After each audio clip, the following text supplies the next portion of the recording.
Olá pessoal, tudo bom? Meu nome é Elcio Praciano e hoje a gente vai conversar sobre fábula, parábola e apólogo. Será que você sabe diferenciar cada um deles? Eles são tão parecidos que ele chega até a se confundir, mas cada um tem suas características. Vamos dar uma olhada? Mas antes eu gostaria de relembrar para vocês as características de uma narrativa. Esses três tipos de texto pertencem ao gênero narrativo, certo? Então, veja só. Bom, todo texto narrativo possui a seguinte estrutura. Possui uma introdução ou a apresentação, existe uma complicação ou desenvolvimento, o que a gente também pode chamar de problema, e depois temos o clímax, que é o ponto mais elevado da sua narrativa, e finalmente nós temos o desfecho ou epílogo. Além disso, todo o texto narrativo também possui esses elementos que vocês estão vendo aí na tela. Nós temos então o narrador, que nada mais é do que aquele que conta a história para a gente, para o leitor. Também temos os personagens, que são aqueles que praticam as ações dentro da história, dentro da narrativa. Nós também temos o enredo, que nada mais é do que o desenvolvimento da história toda, o conjunto de ações e de fatos que se desenrolam dentro da narrativa. Também temos o tempo, que nada mais é do que quando acontece a história, em quanto tempo ela acontece, né? Isso é o tempo. E finalmente temos o espaço, que nada mais é do que o local ou os locais onde a história se desenvolve, né? Vamos falar um pouquinho agora sobre o narrador.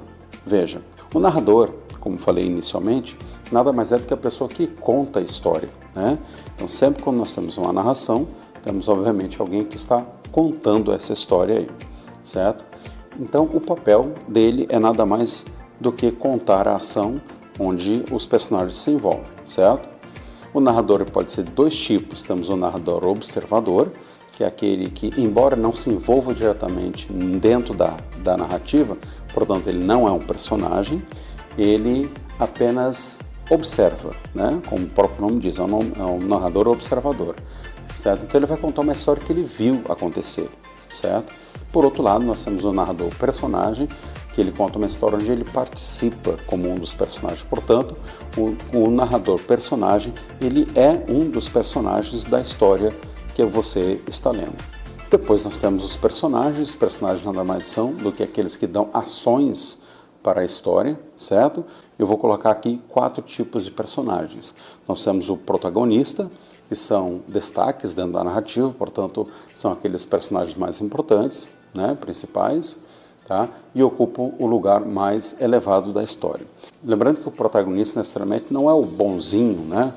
Ele pode ser o vilão também, certo? O segundo tipo de personagem é o que nós chamamos de antagonista. São aqueles que se contrapõem ao protagonista, certo? Então, se o personagem principal, portanto, o protagonista, ele é uma pessoa boa, o antagonista será então o vilão, certo? Então, o antagonista é aquele que vai se interpor contra o protagonista, impedindo a ação desse aí. Também temos os personagens secundários, que são personagens menos importantes dentro da história, mas que de alguma forma contribuem sim para a sequência dos fatos. São aqueles que convivem diretamente com os protagonistas ou os antagonistas. Depois temos os figurantes, que são aqueles que apenas preenchem uma cena. Por exemplo, o pipoqueiro, uma pessoa que passa um pouco mais adiante ali, e assim vai. E o enredo? O que é o enredo? Bom, o enredo, então nós temos esses 5 elementos muito importantes dentro do enredo, que é a situação inicial ou a apresentação, que quando o autor apresenta então os personagens e os locais onde eles vivem. Se a gente for fazer uma analogia aqui com a novela, você pode observar que o primeiro capítulo, o autor se ocupa em apresentar então os personagens, o local onde eles vivem e com quem eles convivem.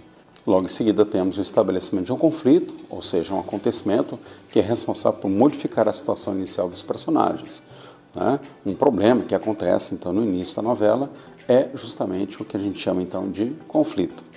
Depois temos o desenvolvimento, que ao longo dessa sessão o autor conta o que os personagens fizeram para tentar solucionar o conflito. Portanto, é o embate entre o protagonista e o conflito principal da história. Depois temos o clímax, né, que justamente é o momento de maior tensão da nossa história, é o momento que inclusive a gente, se você é um leitor ou se assiste novela nesse caso, a gente fica na dúvida né? Será que a pessoa para quem a gente está torcendo, no caso o protagonista, Será que ele realmente vai conseguir vencer essas dificuldades? E a gente fica nessa dúvida, por isso que é um ponto de maior tensão dentro da narrativa. E depois, finalmente, temos o desfecho, que é a parte da narrativa que mostra a solução do problema. O vilão, ou o mocinho, enfim, conquista aquilo que ele mais deseja. É o final da história, e esse final da história pode ser um final feliz ou um final triste, tanto faz. Depois temos o tempo. Bom, o tempo ele pode ser dividido em cronológico e psicológico. O cronológico, em tese, é aquele tempo que a gente observa claramente o avanço dele, né? Um dia, uma hora, um mês e assim vai. É possível, então, você mensurar essa passagem do tempo claramente. Já o psicológico, normalmente refere-se a uma lembrança, a uma situação passageira, a uma situação que você não consegue mensurar claramente o tempo em que isso acontece. Obviamente que esse tempo ele também é muito importante dentro da narrativa, posto que isso às vezes dá o tom da narrativa, né? Por exemplo, uma novela de época, por exemplo, ele vai, né, caracterizar todos os personagens em função desse período que a novela ou o livro está retratando. Depois temos o espaço também é muito importante porque ele define também as características dos personagens, certo? O espaço pode ser então dividido de 3 formas. Fazemos então da seguinte forma: o espaço ele pode ser interno, então, por exemplo, dentro de uma sala, um banheiro ou um escritório. Vamos dar um exemplo aqui, por exemplo, os Jogos Mortais, na sua primeira edição, você pode observar que lá nós temos então a história ela se desenrola mais ou menos, ou a sua maior parte, dentro de um banheiro, né? Então aquele espaço ali é um espaço interno. Também temos um espaço externo. Esse espaço interno, por exemplo, pode ser uma praça ou a rua, um local externo. Isso tudo também pode ser considerado então um local externo. Ou temos um ambiente misto, onde ora acontece dentro de um espaço reservado, fechado, ora acontece então um espaço amplo e aberto. Vamos falar então diretamente agora sobre os gêneros que realmente a gente quer falar, que são então a fábula, a parábola e o apólogo. Vamos então começar com a fábula. Bom, antes de mais nada, a fábula ela é muito comum nas narrativas infantis, né, na literatura infantil. Sua principal característica é ter como personagens animais, certo? Então todos os personagens são animais. Outra característica, que esses personagens possuem características humanas, portanto, eles falam, eles pensam, eles conversam, eles discutem e assim vai. E eles possuem também características do caráter humano, portanto, possuem falhas de caráter. E é justamente o próximo item que a gente vai falar. O assunto, normalmente, são as falhas de caráter humana, o egoísmo, por exemplo, o orgulho, a vaidade e assim vai. E esse é justamente o assunto, é o que se vai se discutir dentro de uma fábula, certo? O egoísmo de uma pessoa, né, a vaidade de alguém e assim vai. O objetivo principal da fábula é passar um ensinamento, né? Isso tem como principal objetivo de passar um ensinamento. E sempre passa uma lição de moral no final. Sempre no final de uma fábula, nós teremos uma frase que vai indicar então a lição de moral relativa àquela história que a fábula contou. Depois nós temos então a parábola. A palavra parábola ela deriva do grego parabole, que significa uma narrativa curta. É uma narração alegórica, né, que se utiliza em situações e pessoas para comparar uma ficção com a realidade através de uma comparação, de uma metáfora, né? Então pega-se situações alegóricas, situações aleatórias e faz então uma comparação com alguma situação real. Através dessa comparação, o objetivo é transmitir, sim, um conceito de sabedoria, um ensinamento e assim vai.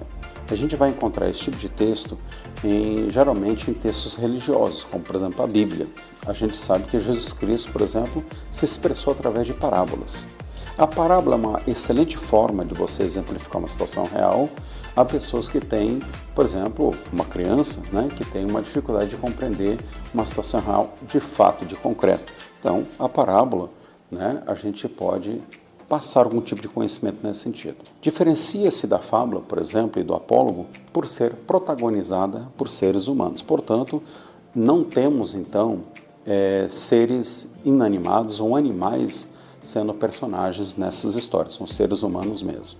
Não pode ser levado ao pé da letra por se tratar de uma comparação, né? Metáforas.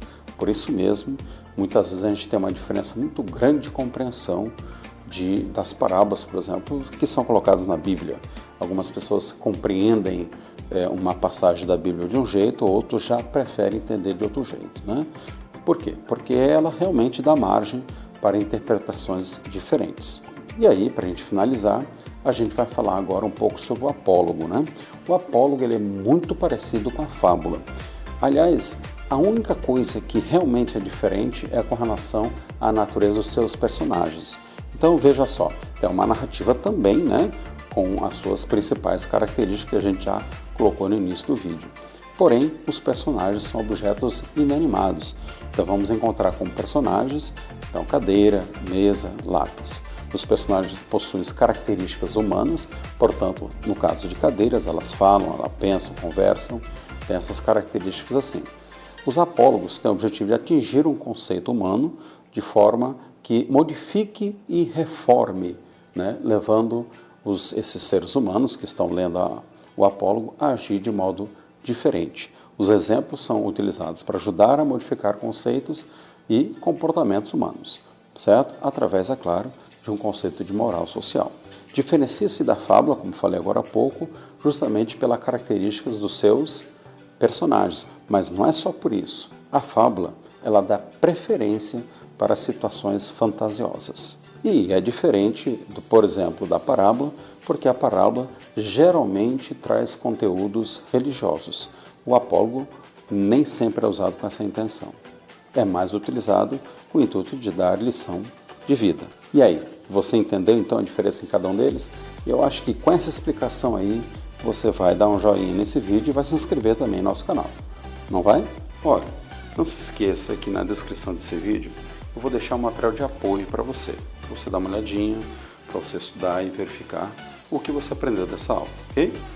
Não se esqueça então, na descrição do vídeo você vai encontrar esse material. Se você entendeu, eu suponho então que você já deu esse like. Se você não entendeu, bota aqui nos comentários o que você não entendeu, para que eu consiga então explicar melhor o que você não entendeu, ok? Então, até mais, a gente se encontra no próximo vídeo.